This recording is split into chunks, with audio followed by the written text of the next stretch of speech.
آسان درس قرآن نحمده ونصلي ونسلم على رسوله الكريم اما بعد فاعوذ بالله من الشيطان الرجيم بسم الله الرحمن الرحيم والذين آمنوا واتبعتهم ذريتهم بإيمان ألحقنا بهم ذريتهم وما ألتناهم من عملهم من شيء كل امرئ بما كسب رهين۔ اور جو لوگ ایمان لائے اور ان کی جس اولاد نے ایمان کے ساتھ ان کی پیروی کی تو ہم نے ان کی اولاد کو ان کے ساتھ ملا دیا اور ان والدین کے عمل میں کچھ کمی نہ کی۔ ہر آدمی اپنے اعمال میں گروی ہے۔ اس آیت کریمہ میں اللہ تعالیٰ نے ارشاد فرمایا کہ جو لوگ ایمان لائے اور ان کی جس اولاد نے ایمان کے ساتھ ان کی پیروی کی، یعنی والدین کی ایمان کے ساتھ پیروی کی، تو اللہ فرماتا ہے کہ ہم ان کی اس اولاد کو اپنے فضل و کرم سے جنت میں اس کے ساتھ ملا دیں گے کہ اگرچہ باپ دادا کے جو درجے ہیں وہ بلند ہوں، فرمایا کہ تو بھی ان باپ دادا کی خوشی کے لیے ان کی اولاد ان کے ساتھ ملا دی جائے گی، اور اللہ تعالیٰ اپنے فضل و کرم سے اس اولاد کو بھی وہ درجہ عطا فرمائے گا اور ان والدین کے ثواب میں کوئی کمی نہیں کی جائے گی، بلکہ انہیں ان کے اعمال کا پورا ثواب دیا جائے گا، اور اولاد کے درجے اللہ اپنے فضل و کرم سے بلند فرمائے گا۔ اس آیت سے یہ معلوم ہوا کہ جنت میں اولاد کو ان کے ماں باپ کا وسیلہ کام آئے گا۔ لوگ دنیا میں وسیلہ نہیں مانتے، لیکن یہ قرآن کی آیت بتا رہی ہے کہ اگر ماں باپ دادا نیک ہوں گے تو یہ اللہ کا، اور اولاد کا خاتمہ بھی ایمان پر ہوا تو فرمایا کہ ماں باپ کے وسیلے سے اللہ تعالیٰ اولاد کے درجات کو بھی بلند فرما دے گا۔ تو اس سے علماء کہتے ہیں معلوم ہوا کہ اللہ کی بارگاہ میں نیک لوگوں کا وسیلہ مقبول ہے۔ اور اسی آیت کریمہ میں یہ بھی ارشاد فرمایا کہ ہر آدمی اپنے اعمال میں گروی رکھا ہوا ہے۔ اس سے کیا مراد ہے؟ اس سے مراد یہ ہے کہ ہر کافر اپنے کفری عمل کی وجہ سے جہنم کے اندر دائمی طور پر ایسے قید ہے جیسے وہ چیز جسے رہن رکھا ہوا ہو، یعنی گروی رکھا ہوا ہو۔ اور فرمایا جبکہ مومن اپنے عمل کی وجہ سے دائمی طور پر جہنم میں گروی نہیں رکھا ہوا، وہ کفر کی وجہ سے، مومن ایمان کی وجہ سے، وہ کفر کی وجہ سے دائمی طور پر جہنم میں وہ گروی ہے، اور فرمایا کہ مومن اپنے عمل کی وجہ سے وہ دائمی طور پر گروی نہیں رکھا ہوا۔ اور اس کو قرآن مجید کے ایک اور مقام پر اللہ تعالیٰ نے خود فرمایا کہ کل نفس بما کسبت رہینہ، ہر جان اپنے کمائے ہوئے اعمال میں گروی رکھی ہوئی ہے، اللہ نے مستثنیٰ کر دیا، یعنی مومن و کافر پہلے سب کا کہا لیکن پھر استثناء کر دیا، الگ کر دیا، اصحاب الیمین، فرمایا مگر دائیں طرف والے، اور دائیں طرف والے یہ جنت والے ہیں۔ اور یہ قرآن میں اگر آگے آپ سماعت کریں گے کہ دائیں طرف والے، اصحاب المیمنہ، اصحاب المکرمون، یہ تین درجے ہیں، اور سورہ واقعہ کا جو پہلا رکوع ہے اس میں تینوں درجے اللہ نے بیان کیے ہیں کہ جو جنتی ہوں گے ان کے تینوں کے درجے اللہ نے اس سے بیان کیے۔ انشاءاللہ آگے آئے گا تو آپ سماعت کریں گے۔ آگے اللہ تعالیٰ نے ارشاد فرمایا وَأَمْدَدْنَاهُمْ بِفَاكِهَةٍ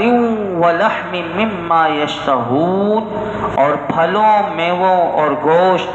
جو وہ چاہیں گے ان کے ساتھ ہم نے ان کی مدد کی۔ اس آیت میں کیونکہ جنتیوں کا پیچھے سے ذکر چل رہا ہے، اب دیکھیے اولاد کو بھی ملایا جا رہا ہے جنتی ماں باپ سے۔ اب آگے اور اللہ تعالیٰ کیا فرماتا ہے؟ فرمایا کہ جن کا اہل ایمان سے اللہ نے دنیا میں وعدہ فرمایا ہے نعمتوں کا، فرمایا کہ جنت میں پھل، میوے اور گوشت جو جنتی چاہیں گے ہم مہیا کر کے ان کی مدد کرتے رہیں گے۔ اور اس سے مراد علماء کہتے ہیں یہ ہے کہ اہل جنت پر اللہ تعالیٰ کا احسان ہے، یہ ہوگا کہ ان کی نعمتیں دن بدن بڑھتی ہی جائیں گی، یہ نہیں کہ کم ہوتی جائیں گی، اور جو بڑھتی چلی جائیں گی علماء کہتے ہیں وہ کبھی کم بھی نہ ہوں گی بلکہ بڑھتی ہی رہیں گی۔ یہ ہے میرے رب کی جنت کہ جس میں نعمت بڑھتی چلی جائے گی۔ اللہ ہمیں جنتی والے اعمال کرنے کی توفیق عطا فرمائے۔ آگے ارشاد فرمایا یتنازعون فیہا کأسا لا لغو فیہا ولا تقسیم، جنتی لوگ جنت میں ایسے جام ایک دوسرے سے لیں گے کہ جس میں نہ کوئی بےہودگی ہوگی اور نہ گناہ کی کوئی بات۔ اللہ تعالیٰ جنتیوں کا وہ منظر بیان کر رہا ہے کہ جنتی لوگ جنت میں شراب کے ایسے لذیذہ اور پاکیزہ جام ایک دوسرے سے ہنسی خوشی لیں گے کہ جس میں نہ بےہودگی ہوگی اور نہ گناہ کی کوئی بات۔ جیسے کہ دنیا کی شراب میں طرح طرح کی خرابیاں تھیں، کیونکہ جنت کی شراب پینے سے نہ عقل ظاہر ہوگی اور نہ عادتیں خراب ہوں گی اور نہ پینے والا بےہودہ بکے گا اور نہ گناہ گار ہوگا، جبکہ دنیا کی شراب گندی شراب ہے کہ جس کو پیتے ہی سب سے پہلے عقل ظاہر ہو جاتی ہے، عقل ہوش و حواس میں انسان نہیں رہتا۔ اور دنیا کی شراب کتنی گندی شراب ہے کہ انسان اس کو پی کر پھر بےہودہ بکتا ہے، نہ ماں کی تمیز نہ بیوی کی تمیز، تو پھر بتائیے کس کی تمیز رہے گی اس کے پاس۔ اللہ فرماتا ہے جنت کی شراب جو ہے وہ ہے بھی لذیذ اور وہ اتنی پاکیزہ ہوگی کہ جنتی ایک دوسرے سے لیں گے، یہ بھی ایک دوسرے کا یعنی محبتیں بڑھیں گی ایک دوسرے سے، یہ جنت میں ہوگا۔ آگے اللہ تعالیٰ اور جنتیوں کو کیا دے گا فرمایا وَيَطُوفُ عَلَيْهِمْ غِلْمَانٌ لَهُمْ كَأَنَّهُمْ لُؤْلُؤٌ مَكْنُونٌ، اور ان کے خدمتگار لڑکے ان کے گرد پھریں گے گویا کہ وہ چھپا کر رکھے ہوئے موتی ہیں۔ سبحان اللہ۔ فرمایا اہل جنت کے لیے جو ڈیوٹی پر اللہ نے رکھے ہوئے ہیں، فرمایا وہ خدمتگار لڑکے ہوں گے جو جنتی کی خدمت کے لیے آگے پیچھے گھومیں گے، اور فرمایا کہ وہ کتنے پاکیزہ لڑکے ہوں گے، یعنی ان کے حسن، صفائی اور پاکیزگی کا عالم یہ ہوگا کہ گویا کہ جب جنتی انہیں دیکھے گا تو اللہ فرماتا ہے کہ وہ ایسے ہوں گے کہ گویا کہ وہ چھپا کر رکھے ہوئے ایسے موتی ہیں کہ جنہیں کسی نے ہاتھ ہی نہیں لگایا ہوگا۔ یعنی جب بچہ پیدا ہوتا ہے تو کسی نے دیکھا ہو تو بچے کو کیسا جب دنیا میں آتا ہے تو کتنا پیارا ہو، کیسے یعنی ہر قسم کی یعنی دنیا کے تو پھر بھی اس میں گندگی ہوگی، لیکن جنت میں تو رب فرماتا ہے ان کا حسن و صفائی اور پاکیزگی کا یہ عالم ہوگا کہ گویا کہ وہ چھپائے ہوئے موتی ہوں، اتنے خوبصورت ہوں گے۔ اور حضرت عبداللہ بن عمر رضی اللہ عنہما فرماتے ہیں کہ کسی جنتی کے پاس خدمت میں دوڑنے والے غلام جو اللہ دے گا، یعنی آج دنیا میں دو چار ہوتے ہیں، جس کے پاس مال ہوتا ہے تو اس کی خدمت کرنے کے لیے نوکر چاکر ہوتے ہیں، لیکن ایک ایک جنتی کو اللہ کتنے دے گا؟ حضرت عبداللہ بن عمر کہتے ہیں کہ کسی جنتی کے پاس خدمت میں دوڑنے والے غلام 1000 سے کم نہ ہوں گے، یعنی ایک ایک جنتی کو 1000 اللہ ایسے دے گا۔ اور فرمایا ہر غلام جو ہزاروں کی تعداد میں ایک ایک جنتی کو ملیں گے، فرمایا اس ہر غلام کو جدا جدا خدمت پر مقرر کیا ہوا ہوگا۔ اللہ اکبر۔ یہاں سے علماء کہتے ہیں اس آیت سے معلوم ہوا کہ ہر جنتی کو جنت میں خدمتگار ملیں گے، چاہے اس کا مرتبہ اعلیٰ ہو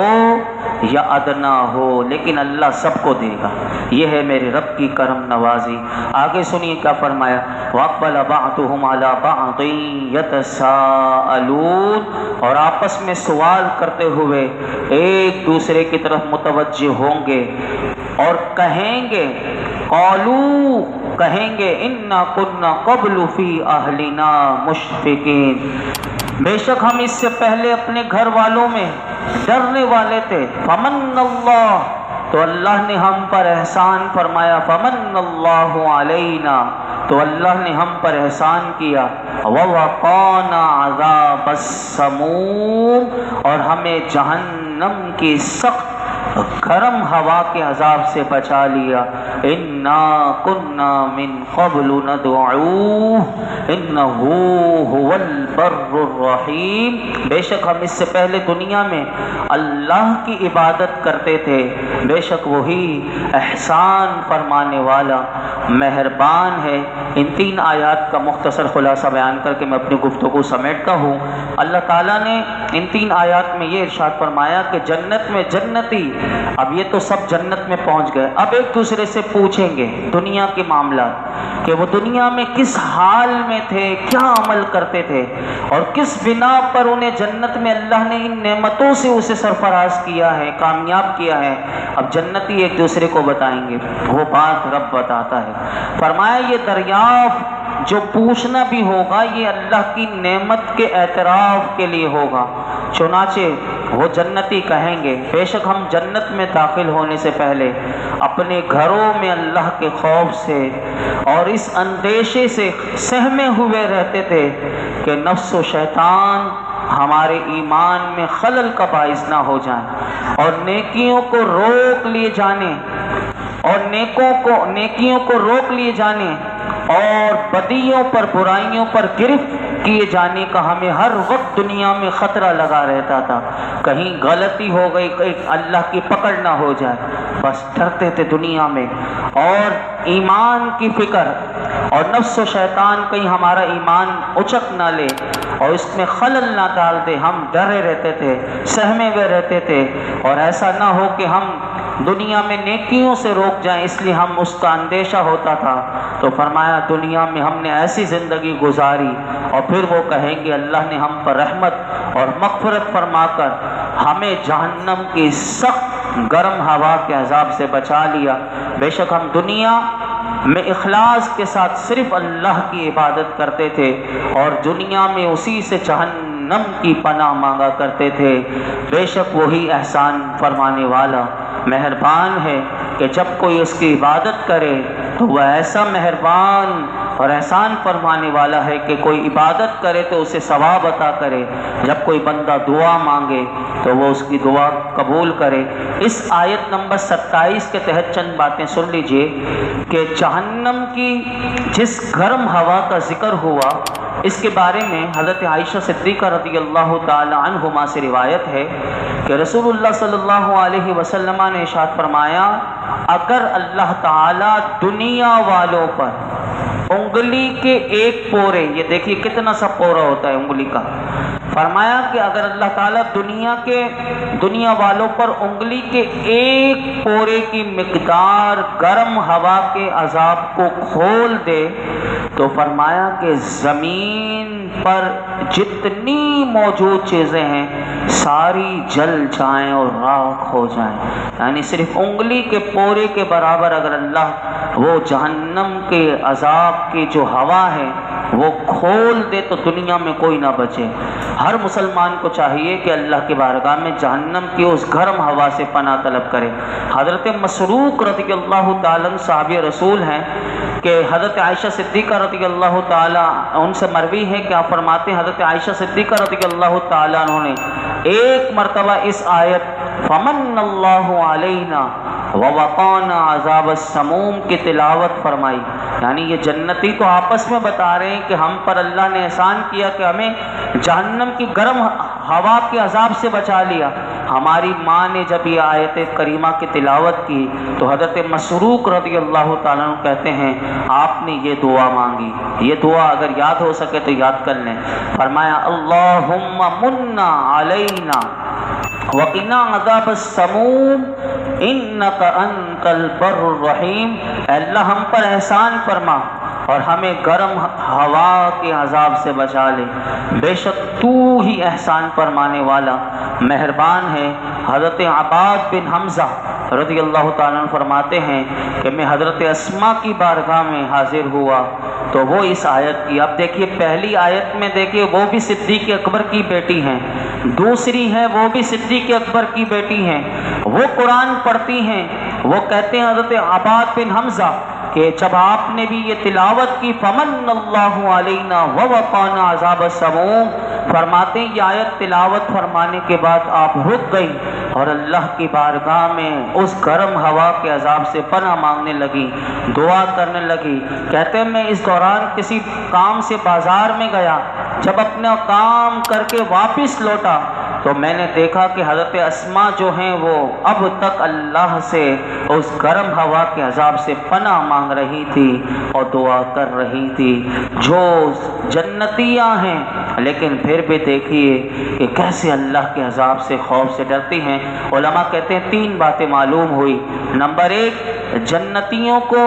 اپنی دنیاوی مصروفیات یاد ہوں گی جس کا وہ تذکرہ جنت میں کریں گے۔ نمبر 2، اللہ کا خوف یہ تقوی کی جڑ ہے، نیک عمل کرنے کے باوجود بھی ہمیں چاہیے کہ ہم رب سے ڈریں۔ اور نمبر 3، دنیا کا خوف آخرت کی بے خوفی کا ذریعہ ہے، یعنی دنیا کا خوف جتنا ہوگا اتنا آخرت سے بے خوف ہوگا، اور جتنا آخرت کا خوف زیادہ ہوگا اتنا دنیا کی بے خوفی ہوگی۔ اللہ ہم سب کو بھی جہنم کی گرم ہوا کے عذاب سے اللہ ہم سب کو، ہمارے ماں باپ کو محفوظ فرمائے، ہمارے بیوی بچوں کو، حضور کی امت کو اللہ محفوظ فرمائے۔ الحمدللہ رب العالمین، والصلاة والسلام علی سید الانبیاء والمرسلین وعلی آلہ واصحابہ اجمعین۔ اللہ پاک جو کچھ سنا اس میں کوئی غلطی کوتاہی معاف فرما، اپنی بارگاہ میں قبول فرما۔ اللہ ہمارے لیے سیکھنا سکھانا، سمجھنا سمجھانا آسان کر دے۔ یا اللہ قرآن کی باتیں ہماری روح میں اتر جایا کرے۔ اللہ ہمیں باعمل، بااخلاق، باحیا بنا دے۔ اللہ تو ہم سے راضی ہو جا، ہمارے گناہ معاف فرما، ہمارے ماں باپ کی ساری امت مسلمہ کی بے حساب مغفرت فرما، ہم سب کو جنت عطا فرما، جنت الفردوس عطا فرما، جنت الفردوس عطا فرما۔ جہنم کے عذاب سے بچا، جہنم کے عذاب سے بچا، جہنم کے عذاب سے بچا۔ اپنا خوف عطا فرما، تقوی والی زندگی عطا فرما۔ آج تک جتنی دعائیں کی ہیں آئندہ کرتے رہیں گے۔ پروردگار عالم ہماری تمام دعاؤں کو قبول فرما۔ وصلی اللہ تعالی علی خیر خلق محمد وعلی آلہ وصحبہ اجمعین۔